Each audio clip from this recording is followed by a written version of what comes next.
Bienvenue dans l'actu, au sommaire, une initiative en faveur de l'emploi à Gundershofen, portrait d'un jeune espoir de badminton et tout de suite, rencontre avec un agriculteur pour mieux comprendre la crise qui frappe son secteur.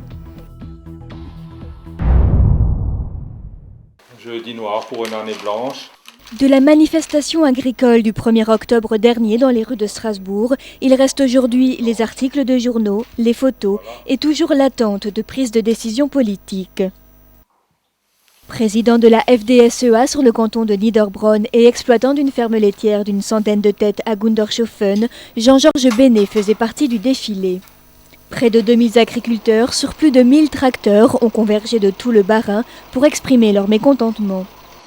Tout secteur de production confondu, la chute des prix de vente liée à la conjoncture internationale ne laisse que peu de chance aux petits exploitants écrasés par des charges qui, elles, ont plutôt tendance à augmenter. Je pense qu'on n'a pas le droit de laisser tomber les prix aussi bas qu'ils tombent des fois. Les agriculteurs sont trop petits pour passer dans des crises comme ça. Une crise qui fragilise d'autant plus le monde de l'élevage, principale activité agricole du canton de Niederbronn. L'élevage est plus difficile parce que l'élevage, il faut être là tous les jours. Des céréales, on peut les faire en double actif, c'est-à-dire travailler encore à l'extérieur. Mais si vous avez des bêtes, vous ne pouvez pas faire ça, il faut être là matin et soir. Parmi les solutions revendiquées par les agriculteurs, une répartition plus équitable des marges réalisées par industriels et distributeurs, un allègement des charges et surtout l'instauration de nouveaux outils de régulation des marchés afin de stabiliser les prix. En Europe et en France, on veut, d'après ce qu'on a compris, on veut garder ces types d'exploitation. Alors il faut faire quelque chose. Sinon, un jour, on aura des fermes de 10 000, 20 000 hectares et puis des troupeaux, des producteurs de lait avec 3 000 ou 5 000 ou 10 000 vaches. Et ceux-là, ils ne taillent plus la forêt et les arbres fruitiers. Les terres qui valent moins, ils les laisseront tomber. Face à l'impasse dans laquelle se trouvent nombre d'agriculteurs alsaciens, le président du Conseil général et du Conseil régional présent à Strasbourg le 1er octobre se sont engagés à relayer leur message de détresse sur le plan national et européen. Mais pour l'heure, de nouvelles actions de protestation s'organisent déjà, notamment dans le Haut-Rhin, suite à un appel national des syndicats agricoles. Ancien demandeur d'emploi, Paul Landowski a créé en 2006 l'association Café Contact Emploi dont il est aujourd'hui salarié. Cette semaine, il frappe aux portes des chefs d'entreprise de la communauté de communes à l'affût d'employeurs potentiels. Son souhait, les inviter à la prochaine rencontre de son café solidaire. L'objectif du Café Contact de l'emploi, c'est déjà de créer ce lien, de donner l'accessibilité à tous les candidats et les entreprises présentes de se rencontrer d'une façon conviviale dans un cadre informel, et quitte à ce qu'elles se revoient par la suite dans des rendez-vous extérieurs au Café Contact de l'emploi. Mais c'est surtout avant tout cette accessibilité de donner des rendez-vous aux gens qui pendant parfois un an n'ont pas trouvé de rendez-vous. Il ne faut pas oublier qu'au chômage, la difficulté, c'est le boulot, mais c'est avant tout d'avoir des rendez-vous avec des employeurs décideurs. Petite variation pour cette prochaine rencontre, qui ne se fera pas dans un café, mais au Salon des métiers, organisé par l'Union des professionnels du pays de Niederbronn. Et ça, c'est une nouveauté. Il y a des exposants qui sont là, alors qui vantent leurs produits, mais qui sont aussi des patrons d'entreprise, même artisanales, et c'est ça qui est intéressant. Et c'est ce mariage entre les deux qui est très enrichissant et qui recrée du lien et qui redore le blason de beaucoup de métiers qui méritent de l'être. Quant au principe fondateur du Café Contact, lui ne change pas. Café Contact l'emploi, en tout cas, ne met en avant que des emplois réellement à pourvoir. Ne viennent que des employeurs potentiels. On ne fait pas vitrine. Entreprise ou association en recherche de collaborateurs, le rendez-vous est donc donné le 24 octobre prochain à 10h à l'hôtel d'entreprise de Gundershofen. Après une série de belles victoires au sein du club de badminton de Reichshofen, Alexandre Amer, 13 ans, choisit de relever le défi de la compétition de haut niveau. Admis au Pôle Espoir de Strasbourg, c'est désormais 5 fois par semaine qu'il s'entraîne. Les pôles espoirs visent à renouveler l'élite du sport français. Le principe est de permettre aux plus méritants de suivre une préparation sportive spécifique en alternance avec le cursus scolaire. On va dire qu'il y a 6 pôles espoirs en France. Et on va dire sur 40 jeunes, il y en aura 5-6 qui intégreront le Pôle France. Donc le Pôle France, c'est l'élite, donc c'est pas possible pour tout le monde. Et donc il faut aider. Que chaque jeune tire le maximum de son potentiel. Mais pour l'heure, Alexandre savoure le plaisir de se mesurer à des adversaires de haut niveau et de s'adonner pleinement à son sport favori. Je m'amuse plus parce que l'année dernière, je m'entraînais 2 fois par semaine, des fois 3. Alors que là, c'est 5 fois par semaine plus la compétition. Et comme j'adore ça, comme j'en fais plus, je m'amuse. Un choix qui ne lui fait cependant pas oublier son cursus scolaire, car pour continuer au Pôle Espoir, la condition exigée par ce dernier est que les résultats scolaires se maintiennent. Du côté du collège de Reichshofen, qui accueille également une volleyeuse de haut niveau, le choix est fait d'encourager ces jeunes talents. Normalement, un élève qui fait du sport de haut niveau doit aller dans des collèges particuliers sur Strasbourg. Mais là, en l'occurrence, les familles, les élèves ont choisi d'être sur Reichshofen. Donc c'est à nous, aux familles et au pôle d'excellence, de nous organiser pour que les choses soient possibles. Pas de cours de rattrapage, mais un soutien de ses professeurs et de ses camarades, auprès desquels il se doit de récupérer les cours manqués. Retour à Strasbourg, où le Pôle Espoir s'entraîne pour la Danish Cup de ce week-end, une rencontre de jeunes joueurs venant de toute l'Europe. Pour Alexandre, l'objectif est clair. Trouver le point faible de l'adversaire et pour après pouvoir le battre. J'aime bien aussi la compétition parce que je peux me mesurer aux autres et montrer ce que je vois à mes entraîneurs et après essayer de décrocher des sélections en équipe de France. Et c'est en souhaitant bonne chance aux jeunes sportifs que nous refermons ce journal.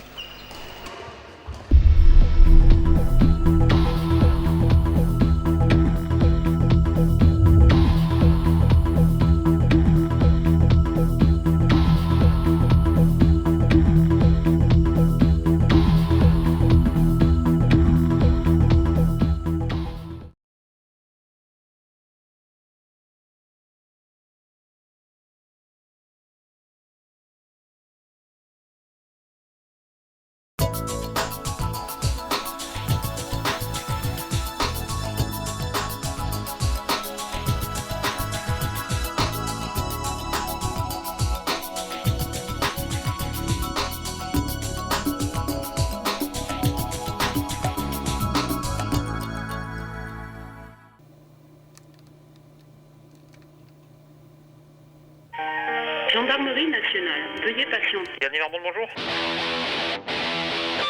Mouvement de grève, vandalisme, tout au long de l'année, ils sont sur tous les terrains prêts à vous porter secours. Eux, ce sont ces hommes et ces femmes, au total 24 militaires qui composent l'effectif de la brigade territoriale de Reichshofen-Niederbronn. Le temps d'une journée, la caméra de TV3V les a suivis sur le terrain. De la surveillance générale à l'enquête judiciaire en passant par de la police route, de nombreuses missions, vous allez le voir, rythment le programme de leur journée. Pour un gendarme, l'activité physique fait partie intégrante de son métier. Le sport aurait en effet de nombreux atouts face à certaines situations. Alors, je vous répondrai au minimum, il y a 3 raisons que je vois. La première étant naturellement celle de l'intervention. L'intervention qui actuellement, qui d'habitude se passe bien, mais qui peut très rapidement mal tourner. Et là, si on n'a pas la condition physique nécessaire, il va de soi qu'on ne peut pas être efficace. D'accord. La seconde, c'est peut-être un problème de résistance, je dirais. C'est-à-dire le cas d'une enquête judiciaire, elle peut être longue. Et là, bien sûr, après 1 ou 2 nuits sans sommeil, il faut être résistant. Il faut rester avec le gardien à vue, faire des perquisitions, des auditions. Ça, c'est la deuxième raison. La troisième, je dirais, une question de cohésion aussi. Le sport, il rassemble, il ne divise pas. 14h, retour à la brigade. Avant chaque départ en patrouille, l'ensemble des gendarmes contrôlent à la vérification de l'arme.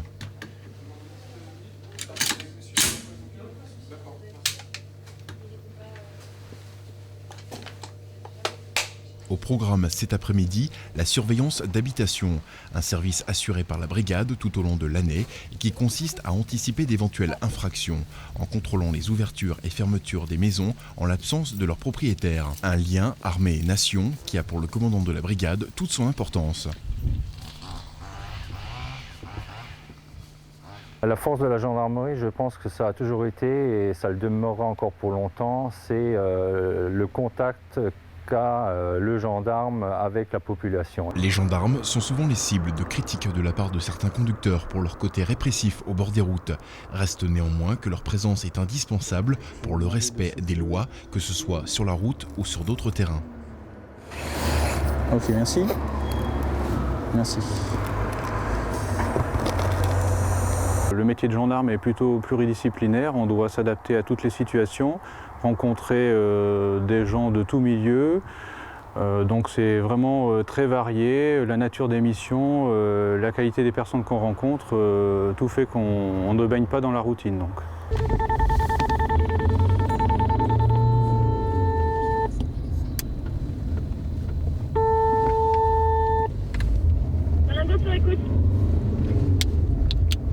Oui, est-ce que tu peux nous dire l'adresse exacte, s'il te plaît? Un gendarme doit savoir répondre rapidement à l'urgence. Du coup, dans certains cas de figure, le danger est malheureusement très vite écarté. Selon les premiers témoignages, la voiture n'aurait pas ralenti. Le militaire aurait alors tenté de l'éviter en se déportant sur l'autre voie. Malheureusement, la voiture a fait le même mouvement. Le choc a été très violent, tuant pratiquement sur le coup le gendarme.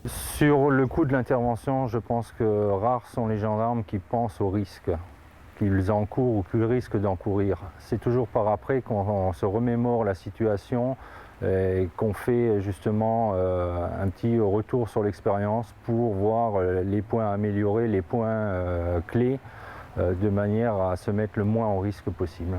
Sur le territoire, l'activité de la gendarmerie de Reichshofen-Niederbronn se lit régulièrement dans les pages de la presse écrite. Début octobre, elle a participé à l'interpellation d'une dizaine d'individus à Merzwiller. Un vrai coup de filet qui a mobilisé pas moins de 135 militaires.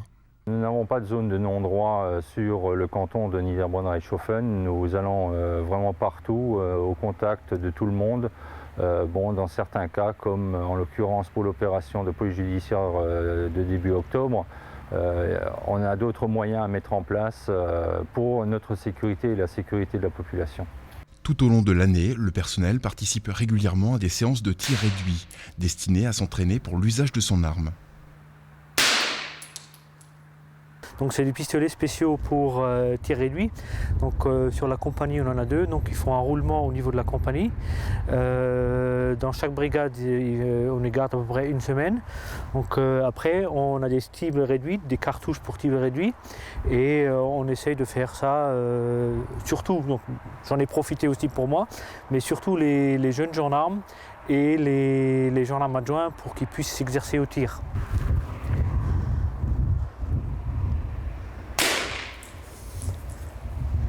Non, c'est pas des vraies balles, parce que les vraies balles, on aurait transpercé le mur et puis on aurait touché la route derrière quand même.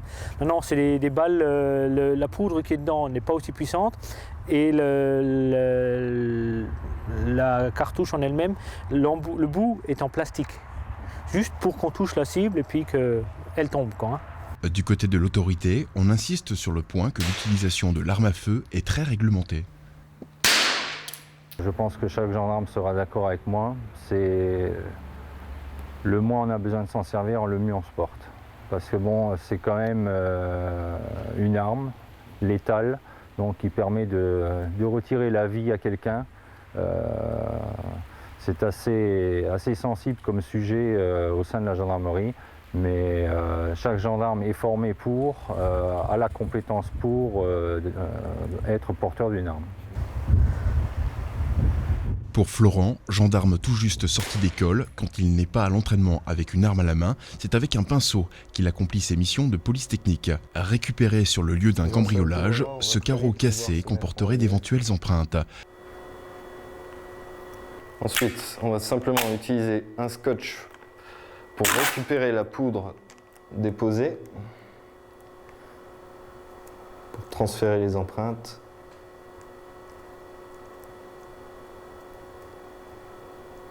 Là, par transparence, on arrive à retrouver l'empreinte avec toutes les minuties.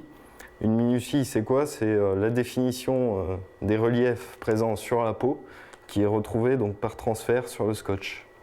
À savoir que la précision des minuties est propre à chaque personne. La plaquette, nous, On la référence avec le lieu où on l'a retrouvée, quelques photos. On la transmet à un service qui est local à Strasbourg pour définir si oui ou non l'empreinte est exploitable. Si le résultat est positif, on aura l'identité de la personne à qui appartiennent les empreintes. Même si la personne est inconnue, la trace sera conservée pour une durée indéterminée. Et si donc une personne est un jour fichée, il y aura comparaison avec le fichier trace et donc on aura l'identité des personnes.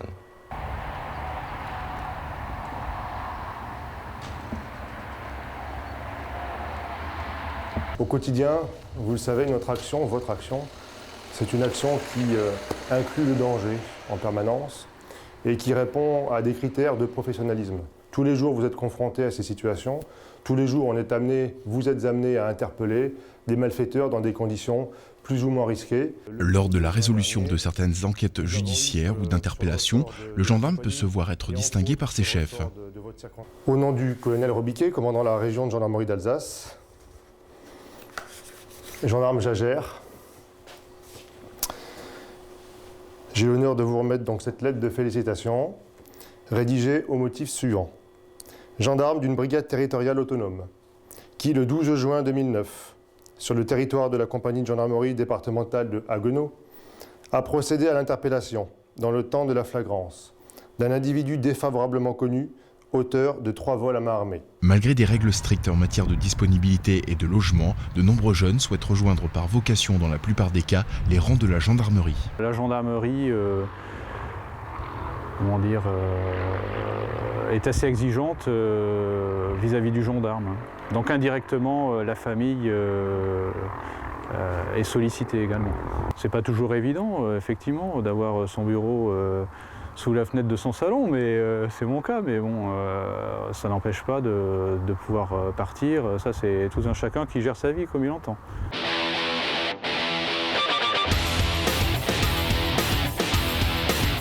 Et si vous souhaitez rejoindre les rangs de la gendarmerie, notez que vous trouverez sur le site internet national de nombreuses informations. Pour autant, certains critères sont tout de même nécessaires dans l'exercice de la profession. Il faut être volontaire. C'est, je pense, la plus grande des qualités qu'un jeune doit avoir aujourd'hui pour venir chez nous. C'est une démarche volontaire. Ensuite, il faut avoir une certaine rigueur, une certaine disponibilité, bien sûr. Être curieux de tout, et ça devrait bien se passer. À ce jour, le territoire national compte près de 100 000 personnels au service 7 jours sur 7 et 24 heures sur 24 de la protection des personnes et des biens.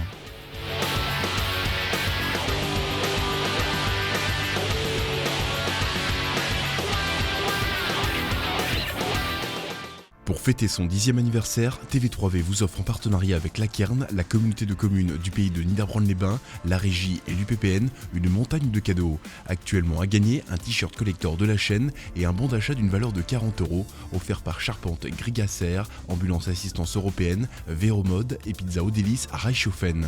Pour jouer, répondez correctement à la question suivante. Combien de militaires compte la brigade de gendarmerie de Reichshofen-Niederbronn? Envoyez-nous votre réponse sur le site internet www.larégie.fr. Bonne chance!